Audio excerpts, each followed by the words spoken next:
Welcome to the Dorset coast, and I have been exploring with the intention tonight of going to Portland Bill Lighthouse, where I have been hoping to photograph the Milky Way rising behind the lighthouse. But as I had quite a lot of time to kill between last night's shoot and tonight, I thought I'd come and do some scouting. And so here I am at Osmington Mills, and I've got to say, I'm thinking this is a better shot. It's not particularly easy to get to. The main path down here is gone, and it's a little bit of a scramble down the cliff.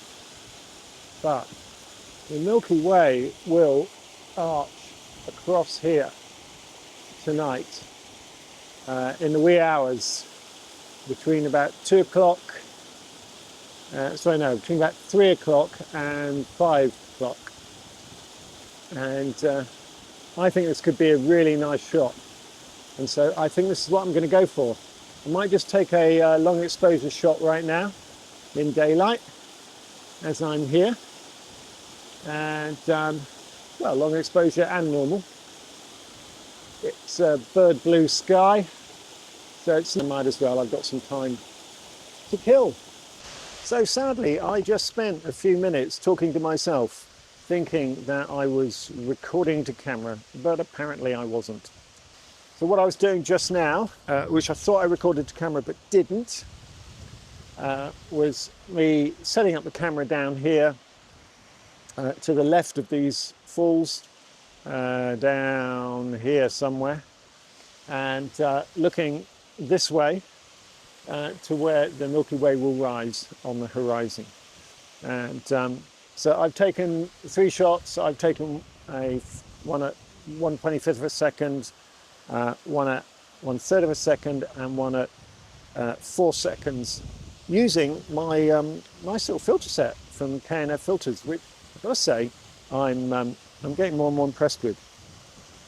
The other thing I did explain to myself was about using a circular polarizer in this situation. That actually, because it's such a blue sky and I'm on a reasonably wide angle, 24 millimeters, that if you use a polarizer on full in that situation, what you're going to do is you're going to get dark blue at one end, light blue in the middle, and dark blue at the other end, and that really doesn't look very attractive at all. So hopefully I've avoided that trap, and that'll be it for now. So I think I've got the composition sorted out. I may have this place to myself tonight, I may not. Yesterday evening or night, or this morning, whatever it was, at Durdle Door, I know there were at least, including me, at least 10 photographers, so it was quite busy.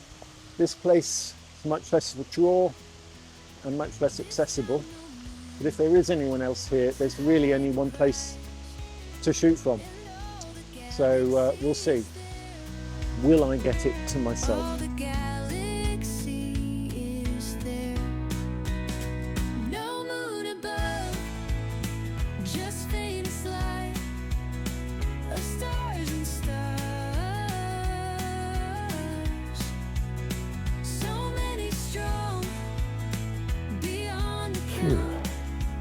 Goodness me, I tell you what, it doesn't get any easier waking up at 2 in the morning, which is what it now is. I've been awake for about 20 minutes or so, just getting stuff finally ready, and I can put it off for no longer. Now, as you'll have seen earlier, I have done a recce for this shoot, so I do know where I'm going. I haven't done a recce for this shoot in the dark, and the path is tricky, particularly at the other end. And the beach itself is tricky. It's made up of, again, you probably have been able to see some of this from the video earlier, of some really mixed boulders.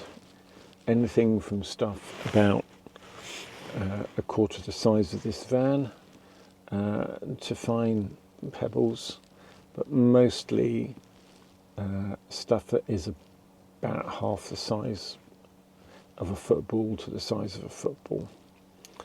And that's just really, really good stuff for breaking an ankle on. So I'm going to use my trick of 2 torches. One on my head, this one, and that will just give me some general light. So I normally also, in this sort of circumstances, will carry a hand torch so that I can pick out contours and changes of level in the area that I'm about to step on. And that's going to be really important because I don't want to go falling over and breaking an ankle or worse. So I can put it off no longer. I'm going to have to get out of the van. I'll catch up with you on the beach.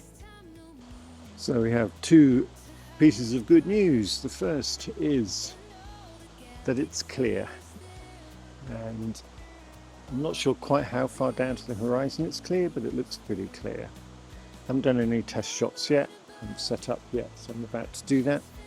The main bit of good news is, at least at the moment, I'm the only person here, and so that means I can get my camera set up where I want to. And so that's what I'm going to do right now.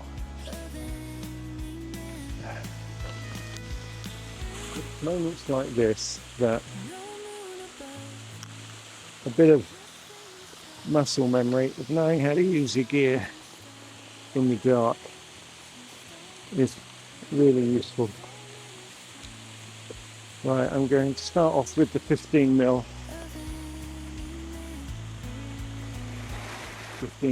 lens on the Lower on the Z6. Okay. So let's just see what stars are out of play, shall we? Now, unfortunately, I have just realised that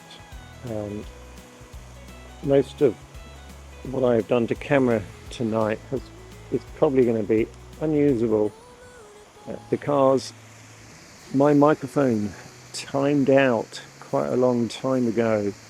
So I'm going to need to redo some of this. So I've set up my second camera now, and I've set it up so that it is on the star tracker, so I haven't got more setting up to do later, and I can be pretty much the same position, same perspective. And I've set the second camera up with a 20mm Nikon f1.8 lens, and starting out nice and simple, I've done 16 shots, ISO 4000 and f2.2 and 20-second shots. Yeah, okay. Now I used a slightly higher ISO on the other camera, and that's partly because the Missy night filter does take a little bit of exposure value off. The other reason, if you set the ISO too high, then you risk losing contrast if you overexpose the image. And so I tend to set my exposures for night photography using the histogram, and I'll set it so that we're up to nearly about halfway across the histogram, but not quite. That seems to give me a fairly decent return. The foreground is probably going to be a bit overexposed, so I'm going to have to deal with that, and that's because of the amount of light pollution coming across the water from Portland Bill over there. You can see that behind me. Okay. So I'm taking 16 shots here, and I will stack those nice and straightforward. I might even try some single exposure processing there and just see how how that compares. So that gives me two types of image already. Single exposure, and I'll show you what that looks like. Then I'm going to have 16 shots that are tracked, not tracked, I beg your pardon, 16 shots that are stacked, and I'll show you how that compares. But because I've got the tracker on as well, now that I've done my stacked shots, I'm going to track the sky. I've also done a longer exposure foreground just now, so I've set one at 3 minutes with a much lower ISO at 800, and the aperture level I've set to f5.6, so we've got a bit more sharpness through the depths of the foreground. So I need to go and reset my settings now back to the correct settings for the sky. So that's what I'm going to do. So hopefully by the time I've been through all of that, we'll have 3 shots to compare. Single image, stacked image, and then a composite of a longer exposure foreground and a tracked sky shot. This time no moon to hide the prize, and all the galaxy is there. All the galaxy is there. No moon above, just faintest light of stars and stars. So many strong, beyond the count of any man. No moon above. Oh, it's getting chilly. So I have come down the beach bit now, more into the open. 2 reasons. One, there's a different composition I want to try, and just for a little bit of variety. Can't really tell, to be honest, what's going to look like. The area I'm at, I've got the camera set up on, was covered in water earlier. The tide is lower now, so I couldn't test the composition earlier in the day. But also, I come further out from the cliff face so that I can get a much clearer view of the sky. So I set up another series of track shots, 4 2-minute shots there. So I've realigned the star tracker, and so hopefully we'll get a nice clean sky. But if necessary, we can do a little bit of sky replacement with on any of the shots that I've been doing so far.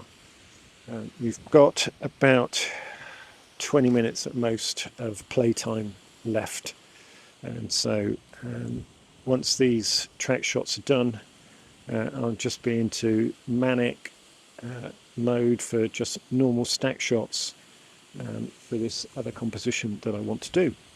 Hide the prize, and all the galaxy is there. All the galaxy is there. No moon above, just faintest light of stars and stars. So many strong, beyond the count of any. So, thank you very much if you've made it this far. I hope that in each of these videos, when I'm doing night stuff, every so often you'll pick up some little nugget or other, whether it's things like how to focus, how to check your exposure, different ways in which we can achieve a similar result in terms of a composition, but get little improvements just depending on how we take the picture. You know, do we take a separate foreground? Are we doing composite images? Are we lighting the foreground, or is there enough ambient light to do that? Are we stacking shots and so forth? And so each time we take a shot, we've got to think about how are we going to be processing this in Lightroom or in Photoshop or with Starry Landscape Stacker after the event. So how we take shots in the field ultimately is going to make a big difference to how we can process them. We need to make sure that the way that we're processing them is matched by the way that we've taken those pictures out in the field. I hope that makes some kind of sense. So thanks for watching, and I'll see you all next time. Do like, subscribe, and all those lovely YouTubey things. Check out my website, for which the link is below. And I look forward to seeing you on my next nighttime adventure in probably 2 or 3 weeks' time. Bye for now. And all the galaxy is there. All the galaxy is there. No moon above, just faintest light of stars and stars. So many strong, beyond the count of any man. No moon above, just